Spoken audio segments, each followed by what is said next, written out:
دیکھیں قبلہ مسئلہ یہ ہے کہ انفاق کا معیار اور قرآنی معیار انفاق کا کیا ہے؟ انفاق کا قرآنی معیار کیا ہے؟ لن تنالوا البر حتی تنفقوا مما تحبون. اس وقت تک تم نیکی کی بلندی تک نہیں پہنچ سکتے جب تک تم اس میں سے انفاق نہ کرو جسے تم محبوب رکھتے ہو. آپ میری بات سمجھ رہے ہیں؟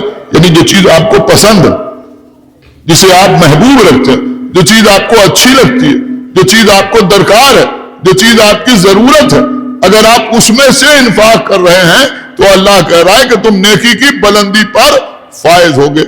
آپ مجھے بتائیے ماشاءاللہ جتنے حضرات بیٹھے سب کے سب نمازی بھی ہیں، اور 1.5 مہینے کے بعد رمضان بھی آ رہا ہے، آپ روزہ بھی رکھیں گے. دن بھر روزہ رکھنے کے بعد جب آپ کے سامنے کچھ چیزیں آتی ہیں جس کو افطاری کہا جاتا ہے، آپ کے سامنے لا کے پلیٹ رکھ دی گئی، آپ بیٹھے ہوئے، آپ مجھے بتائیے دن بھر روزہ رکھنے والے شخص کے لیے اس افطاری سے زیادہ محبوب کوئی چیز ہوتی ہے؟ اب ظاہر سی بات ہے کہ الگ الگ قسم کے لوگ مسجد میں آ جاتے ہیں. اب بیچارے لوگ جو روزے سے ہیں بیچارے افطار کریں اور ان کو دعاؤں پر دعائیں یاد آ رہی ہیں. تو بہرحال ان چیزوں کو بھی خیال رکھنا چاہیے آدمی کو. تو اب افطاری سامنے، اب اس سے زیادہ آپ مجھے بتائیں محبوب چیز کون ہوگی؟ اب آل محمد نے روزہ رکھا، دن بھر روزے کے بعد سب کے آگے ایک ایک جوگی روٹی رکھی ہوئی ہے. آپ مجھے بتائیے اس سے زیادہ اس وقت کوئی اور شے محبوب ہے؟ کہ کوئی شے محبوب نہیں ہے.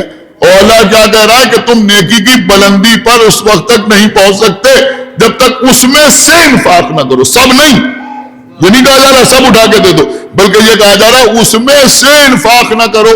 تو اب اگر آل محمد ایک روٹی بھی اسے دے دیتے تو اس آیت پر عمل ہوتا یا نہیں ہوتا؟ آپ نے بالکل ہی توجہ نہیں فرمائی ہے. اگر 2 روٹیاں اٹھا کے دے دیتے تو اس پر مکمل عمل ہوتا یا نہیں ہوتا؟ ہوتا.